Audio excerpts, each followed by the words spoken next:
அன்பு நேயர்களுக்கு வணக்கம். இன்றைய முக்கிய செய்திகளை பார்ப்போம்.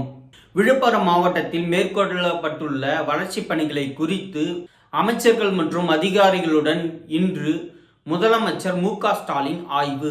ஒரே நாடு ஒரே தேர்தல் இளைஞர்களின் எதிர்காலத்துடன் தொடர்புடையது என பிரதமர் மோடி பேச்சு. நாடு முழுவதும் விரிவான விவாதங்கள் நடைபெற வேண்டும் என வலியுறுத்தல். சென்னை அண்ணா பல்கலைக்கழகத்தில் பாலியல் வன்கொடுமைக்கு ஆளான மாணவிக்கு 25 லட்சம் ரூபாய் வழங்க உச்சநீதிமன்றம் உத்தரவு.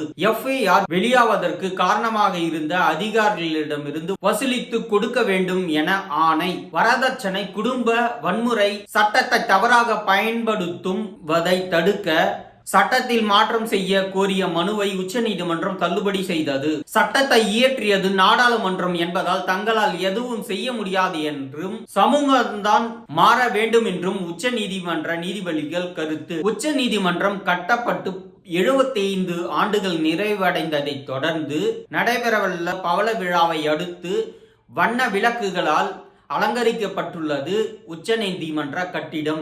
சமாதானம் குறித்து கருத்து தெரிவித்த துணை முதலமைச்சர் மு.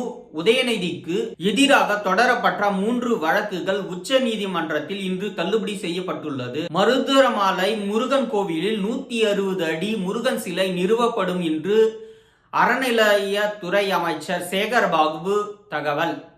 ஆசியாவிலே மிகப்பெரிய சிலையாக இது அமையும் என அறிவிப்பு. டெல்லியில் நிதியமைச்சர் நிர்மலா சீதாராமனுடன் திமுக நாடாளுமன்ற குழு தலைவர் கனிமொழி மற்றும் அமைச்சர் தங்கம் தென்னரசு சந்திப்பு. 100 நாள் வேலை திட்டத்தில் மத்திய அரசு வழங்க வேண்டிய 1056 கோடி ரூபாயை உடனே விடுவிக்க வேண்டிய வலியுறுத்தல். வாட்ஸ்அப் போன்ற மின்னணு செயலிகள் மூலம் குற்றவாளிகளுக்கு நோட்டீஸ் அனுப்பக்கூடாது என காவல்துறையினருக்கு உச்ச நீதிமன்றம் உத்தரவு. இத்துடன் இன்றைய முக்கிய செய்திகள் நிறைவடைகிறது. செய்தியில் சந்திப்போம் நேயர்களே.